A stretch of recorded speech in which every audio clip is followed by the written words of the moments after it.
കേരളത്തിൽ ആദ്യത്തെ ഷോട്ടിൽ നമുക്ക് ഭാഗ്യം പരീക്ഷിക്കാം. അത് 40 രൂപ കൊടുത്ത് നമ്മൾ ഭാഗ്യം എടുക്കണം.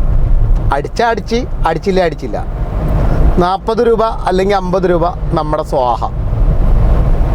അതിൻ്റെ ഉള്ളിലൂടെ 3 പോലീസുകാരെ കാണുന്നുണ്ടോ? 3 അല്ല 4 പോലീസുകാരുണ്ട്.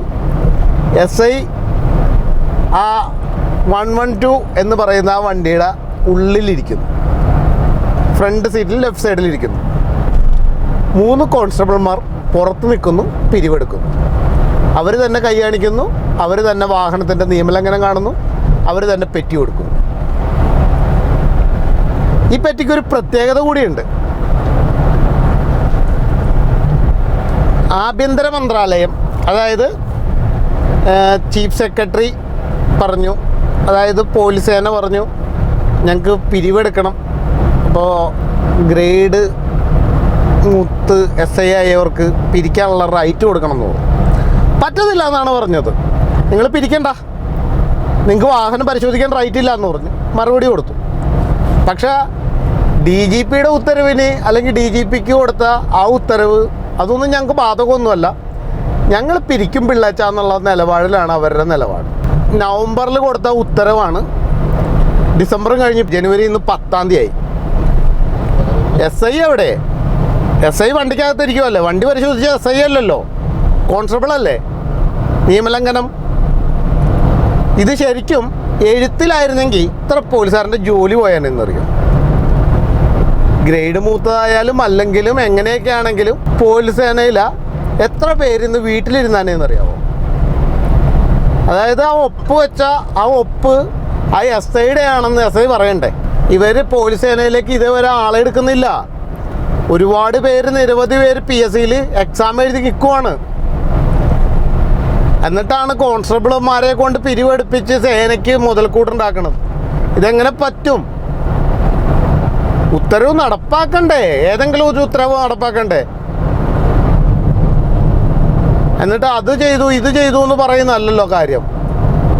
സേനാ വിഭാഗം, പോലീസിനൊരു ചട്ടമുണ്ട്, കേരള KPB ആക്ട് ഉണ്ട്.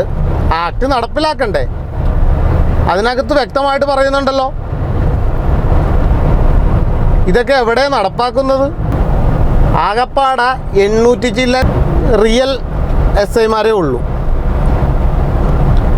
ബാക്കിയുള്ളവർ ഗ്രേഡ് മൂത്ത് SI ആയവരാണ്. ഇവർക്ക് വാഹന പരിശോധന നടത്താൻ റൈറ്റ് ഇല്ല. പക്ഷെ ഞങ്ങൾ പിരിക്കും, കാരണം ഖജനാവിലേക്ക് കാശ് ആവശ്യമുള്ളൂ. അതുകൊണ്ടാണ് ഈ ലോട്ടറി ടിക്കറ്റും ഇതും കൂടി വെച്ചിട്ട് ഞാൻ ആ ഷോട്ട് പിടിച്ചത്. റോഡിലെ കുഴിയുടെ കാര്യം ചോദിച്ചു കഴിഞ്ഞാൽ പറയും അത് ഞങ്ങളുടെ അല്ല, അത് കേന്ദ്ര സർക്കാരിൻ്റെയാണ്, അങ്ങനെയാണ് ഇങ്ങനെയാണെന്ന് പറയും.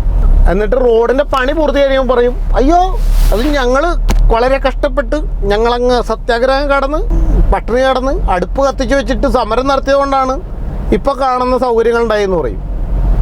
റോഡ് പൊളിഞ്ഞാൽ പറയും അതൊക്കെ കേന്ദ്ര സർക്കാരിൻ്റെയാണ്, കേന്ദ്ര സർക്കാർ ബാധ്യതയാണ്, അത് കേന്ദ്ര സർക്കാർ കൃത്യമായി ചെയ്തു തരേണ്ട അവസ്ഥ അവരുടേതാണ് എന്നൊക്കെ പറയും. ഇതൊക്കെയാണ് നമ്മുടെ നാടിൻ്റെ വ്യവസ്ഥിതി. പക്ഷേ ഞാനും സാധാരണക്കാരായ ഇവിടെയുള്ള വോട്ടർമാരും നിയമങ്ങൾ മുഴുവൻ പാലിക്കണം. പാലിച്ചില്ലേൽ പണിപ്പാളും. മിഷൻ എടുക്കുന്നു, പെറ്റി കൊടുക്കുന്നു, അതും ഗ്രേഡ് SIയുടെ മുന്നിൽ വെച്ച് തന്നെ. നല്ല അടിപൊളി സംവിധാനം. ഇങ്ങനെയാണെങ്കിൽ SIമാരെ കോൺസ്റ്റബിൾമാരാക്കും പണിയെടുക്കുന്ന, ഇതേപോലെ നിയമലംഘനം കണ്ടെത്തി ആത്മാർത്ഥമായിട്ട് പണിയെടുത്ത് പൊതുഖജനാവിലേക്ക് അസറ്റ് കൂട്ടുന്ന കോൺസ്റ്റബിൾമാരെ SIമാരായി ഉയർത്തി അവർക്ക് പെറ്റി പിരിക്കാനുള്ള റൈറ്റ് കൂടി കൊടുത്താൽ പൊതുഖജനാവിന് ലക്ഷങ്ങളിൽ നിന്നും കോടികളിൽ വരുമാനമുണ്ടാക്കാം. ഈ കൊടുക്കുന്നവൻ, നിയമലംഘനം ഉണ്ട് എന്ന് പറഞ്ഞ് കൊടുക്കുന്നവന് തൊട്ട് മുന്നിൽ കാണുന്ന കേരള ലോട്ടറിയും വാങ്ങി നാളെയെങ്കിലും ഈ കൊടുത്ത പെറ്റിയെല്ലാം സർക്കാരിൽ നിന്നും തിരിച്ചു കിട്ടുമല്ലോ എന്നുള്ള ശുഭപ്രതീക്ഷയോടെ വീണ്ടും വീണ്ടും ലോട്ടറി എടുക്കാം, പെറ്റി അടയ്ക്കാം, ലോട്ടറി എടുക്കാം, പെറ്റി അടയ്ക്കാം, ലോട്ടറി എടുക്കാം, പെറ്റി അടയ്ക്കാം.